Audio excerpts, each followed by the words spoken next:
This is the Odd and Offbeat podcast. The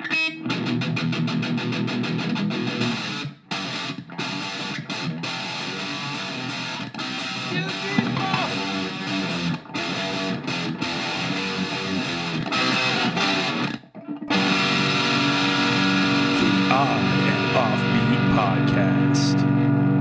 Hey, oddballs, welcome to the Odd and Offbeat podcast, hosted by myself, Mr. Matthew Baker, and the ever ferocious Louis Fox. That's right. I'm like a hungry tiger. Just Yeah, you are nonstop on the go at all times. You know what I say to people all the time when they ask me about you? I'm like, he doesn't really know how to sit still. I've been sitting still all morning waiting for you to log in. Yeah, and then it was so hard for you. You texted me and said, "Hey, can we do it earlier?" Yeah, yes. In our agreed upon time. That's how little you sit still. Exactly. I'm having a great time. I'm in Billings, Montana right now. Nice. Yeah, it's super smoky and super white. Yeah, that's about right. So you're doing a fair out there, and is there anything cool that you've done so far outside of entertaining the white masses? No, but I don't think we talked about me camping in Colon, Michigan. We had pre-recorded our last episode because you were going camping in a place called Colon. Yes. And all the sleeping bags are elongated and brown. So I end up camping at the high school parking lot in their like field. And did you pay to camp in a high school parking lot? No, I just did it. I was squatting. It was amazing. Were other people doing that? Oh, yeah. There's a bunch of squatters. Oh, okay. So we all chipped in and we tipped the janitor $150 to leave the door open to the locker room so we could use the shower and bathroom. And how did you get in contact with the janitor at first? Oh, he was just out kicking it. He was cool. And this is a regular magic convention that happens every year. So I assume maybe he's hip to it. Yeah, he knows the score. So one night, so I was there, I slept there 4 nights. On the third evening before I went to bed, I'm watching a show and a storm blows through. So it's windy and it's hailing and all that jazz. And after the show, I go back out to my tent and a giant plastic lid of a garbage can had blown off of the garbage can and landed in the middle of my tent, snapping all my poles. That's karma for sleeping illegally. You know what we do with the people who squat on the football field? We smash their tents. Is there no hotels in this place? No, it's a town of like 1,000 people. And then they have a giant magic festival. Yeah, it's like their 83rd year. Historically, people would rent out their spare rooms for people to stay in. But during COVID times, they're a little worried about that. I guess recently, as kind of people, old timers have moved out, new people have moved in, people are less hip to that. Oh, that's too bad. Cool with it. So was it fun? Did you have a good time? I saw you did like a show for the Amish or something. Yeah. My first night, I got someone's like, "Hey, you want to go to Amish dinner?" I'm like, "Sure." So then they're like, "Hey, afterwards, we do a show for the Amish. Do you want to do a show?" And I'm like, "All right." So yeah, they were a great audience. I really enjoyed it. Were they weirded out by all your iPad and your devices that are you're tempting them? So no, they're like they had electricity, but it was all solar powered because they're generating it themselves. I think that's the loophole. What? Yeah, because they're not supposed to rely on the outside world. So if they're generating this in-house, it's cool. Were they Mennonites or Amish? They were Amish. Huh. Because I thought the Amish couldn't use any technology that was like past biblical times. No, they can use. I guess they can use it, but they can't rely on outside things. It was like magic performers to entertain them. Yeah. Come in. We can't rely on that. So yeah, that was my week. It was a lot of fun. I drove by an Amish pretzel factory and I thought of you. Oh, did you go get one? Wait, a factory? That can't be real. That's not a giant barn. Oh, okay, gotcha. It was a barn. Yeah, but they were always closed whenever I was by. Man, the Amish has got some sort of super secret in their food. It's crazy. The yeast. So it was cool. Did it bring you back to your childhood camping and with other? I didn't camp as a kid. Was there women at this thing? Is there women at this magic festival? Not at the Amish show.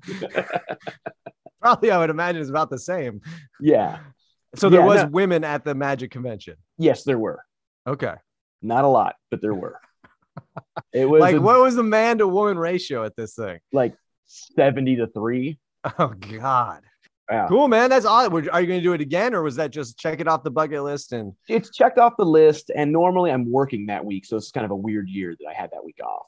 nice, man. Well, I'm glad you got to do it, man, and I'm glad you got to help out the local community with your devil temptations. Yes, with my devil skills.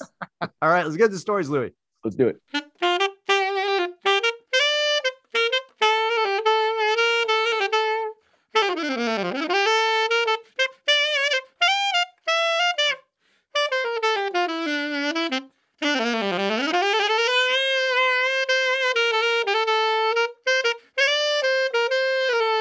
Let's get to some weird stuff. This story comes from dailyadvent.com. That's a news source more reliable than trying to rob a bank with a note written in Braille. Well, you got to go to the blind bank, the National Blind Bank. The NBB. Yeah, that would not be so effective. My question is, what's your getaway? You got to get a getaway driver? He has a getaway dog. We don't know. We don't know what the suspect looked like. We can describe his dog, though. His dog was a service dog. We're pretty sure of that. Story goes, bank robbery in England goes awry because of some bad handwriting. So this is probably why I don't rob banks, is my handwriting. Yeah, your handwriting is, this guy's is more legible than your handwriting. I know. I was like, dang, what is he, the prince? Bad handwriting thwarted a bank robbery in southern England because tellers couldn't decipher the robber's threatening note. Retiree Alan Slattery, 67, fled empty-handed from a nationwide building society branch in Eastbourne in March after employees struggled to read his message demanding they hand over cash, Sussex police revealed on Thursday. That would be my move if, like, I was ever a bank teller and someone was trying to rob me. I'd be like, I'm sorry, I can't read your handwriting. Or I'd be like, oh, no, better yet. You'd be like, I can't read. That's a good excuse, Louis. I can't read. I honestly can't even count. I just hand out whatever, a scoop of money anytime anybody asks for withdrawal. Smart.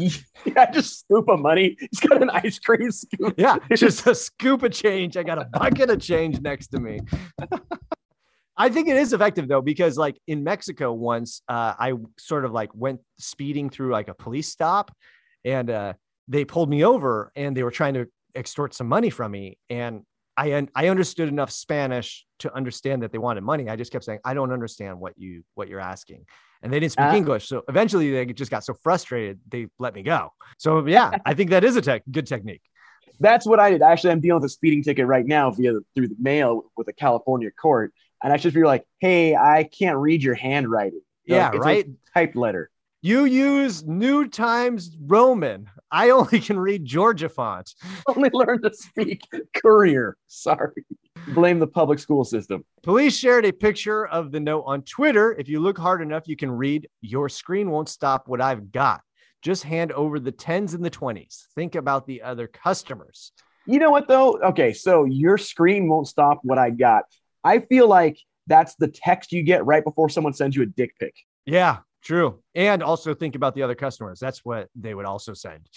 Yeah. think about all the other people that are getting this picture.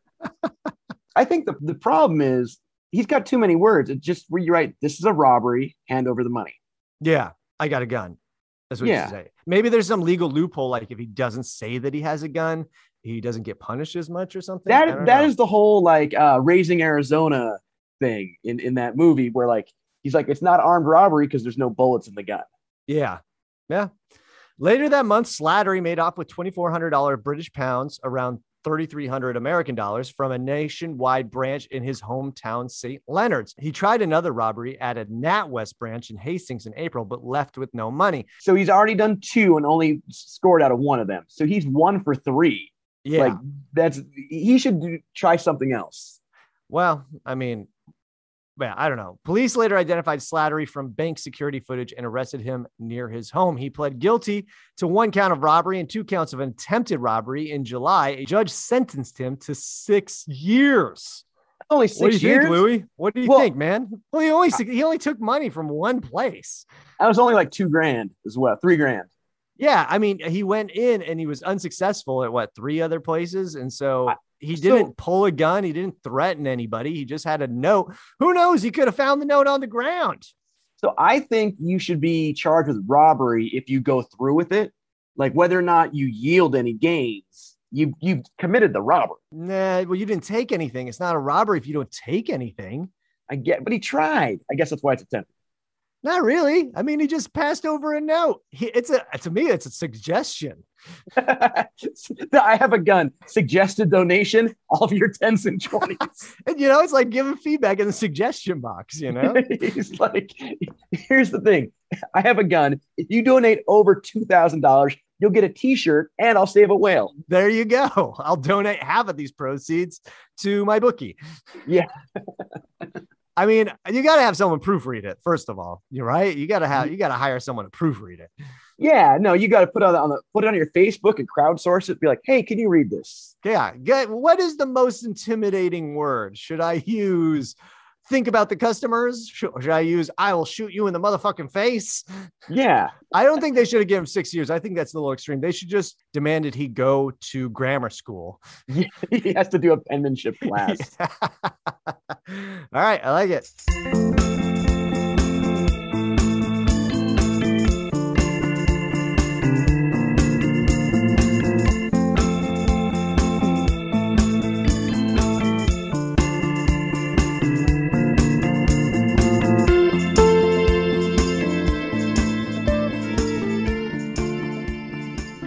Weird News Part 2. This story comes from buffalonews.com. That's a news source more reliable than using a ghost as a babysitter. You can't use a ghost as a babysitter, Louis? They're awesome at making your kid pizza, wiping diapers down. I mean, I think that could be a good excuse if the police ever arrest you for, child negligence. You leave your baby home by itself. You'd be like, no. Casper the Friendly Ghost is watching it. I'd be like, it's with my Nana. He's a wonderful babysitter. Yeah. All right. This story is about ghosts, Louis. It's up your alley because you are a ghost enthusiast. I am. And the story goes, ghost hunter plunges 15 to 20 feet as paranormal investigation goes wrong. I think if the ghost hunter gets injured, the paranormal investigation is going right. Right? I would think that would be more evidence that there is a scary ghost or violent ghost. Yeah. A ghost hunter in Buffalo, New York reportedly fell 15 to 20 feet during a paranormal investigation inside one of the city's landmark buildings. I like that she carries probably like all sorts of ghost electrical meters and all that, but not a ruler to see how far she fell. 15 to 20 feet. Yeah, come on. My iPhone's got a ruler I could measure that with. Yeah, I mean, what are some ghost devices? You got the ghost meter, the white noise odometer, like what? Yeah. Temperature gauge because it gets hotter or colder. Wait, what is that? Does that mean that there's a ghost if it gets hot or cold? Yeah. Yeah, if it gets cold, that means there's a ghost. Oh, really? Or a window somewhere near? Or it's winter. Yes, I mean... Is that a real thing? Do you know these things? Yeah. I remember you brought your ghostometer over to my house. Yeah, and your oven was your oven hood was haunted. Yes, and you found Erica's knee was haunted also. Yes. But now, didn't she have dead person knee put in? Yeah, she did have a cadaver ligament put in her knee, so maybe that's it. Maybe that's what it was sensing. According to the Buffalo News, the unnamed 35-year-old woman was searching for ghosts in the nearly century-old Central Terminal building on Saturday when she plunged through a substation roof. Clearly, this place was haunted by the ghost of a building inspector. Right? Man, I wish I would have known because I've spent some significant time in Buffalo and I never even knew that this place was here. I would have totally gone to this. It looks super cool in the picture. Yeah. The woman was taken to a hospital and treated for multiple injuries. The newspaper reported her current condition is not known. Because she actually was a ghost. Wow. A man hunting ghosts with her was not injured. So she was with somebody and no one even thought about, did he push her? Was it the dude? I think the dude did it. B, why do they call it hunting ghosts? They're not like killing them. It should be ghost like exploring. Yeah, ghost seeking. Ghost trekking. Ooh, yeah, ghost spotting. Local NBC station WGRZ reported that the pair was ghost hunting without permission in the historic structure, but no charges have been filed. Dude, how do you get a ghost permit? Like, because the second the city issues a ghost permit, the second the city admits ghosts exist. And then Yeah. you can, Well, I mean, you could get a permit for exploring the building. You don't have to say it's for ghosts, right? I think you do. Like, I can't get a permit for like shooting into the air and then like shoot an elk. Wait, so what? So you're saying you need a permit to shoot a gun in the air? Yeah, I can't. No, I can't. you don't. To kill Sure. something, you need a permit. Exactly. I guess how can you kill a ghost? It's already dead. True. Yeah, you can trap a ghost. Is there like, the Ghostbusters trap exist now? Yeah, I'm sure it does now. Everything from 80s movies exists now. Buffalo Central Terminal was an active train station for a half century, operating from 1929 to 1979 before falling into disrepair. In recent years, parts of the terminal have been refurbished and occasionally open for special events, including ghost tours. And falling through roofs. Here and see what was caught that possibly can prove that paranormal activity does exist at the Buffalo Central Terminal. The blurb for one such tour in 2018 declared, in addition, the TV show Ghost Hunters filmed at the terminal several times. What? They filmed there. It was all just like the outtakes where the guy falls through the roof. This, man, I can't get behind the ghost shit, man. I mean, I love playing along with silly stuff, but I've never seen a ghost. And everyone, like, even last week I was in Idaho and one of the performers I was performing with was like, oh, this place is haunted. I once had a door closed behind me and just slam out of nowhere. I once had these lights go off, just flickering. It's like, there's a million different reasons. If I was a ghost, I wouldn't be sitting in some building flickering goddamn lights. I'd be like flying around, figuring out who killed JFK. I'd go and because ghosts can time travel. No, I would go through like the files at the FBI. I would be going hanging out in the White House, seeing what's going on. Like I would be making shit happen, man. You'd be going through the files. You'd be going through the FBI files to see if ghosts really exist. Yeah, exactly. I just think it's silly, man. I'm not into ghosts. I know you are, and it bothers me regularly. I have a picture of a ghost. Exactly. It's just a blurry thing. Maybe it's a picture of Sasquatch. The Sasquatch is more believable than your ghost picture. So what do you think about this, Louis? I do like that people are going rogue with their ghost hunting. I mean, there's too much corporate ghost hunting going around in our world right now. We need some more fringe ghost hunting. And it is a reminder to be safe when you're breaking and entering. Yeah, B&E safely. Yeah, get a map, maybe bring some spelunking gear, and be safe out there, kids. Yeah, bring your building inspector buddy with you. Yeah, absolutely. All right, I like it. Yep.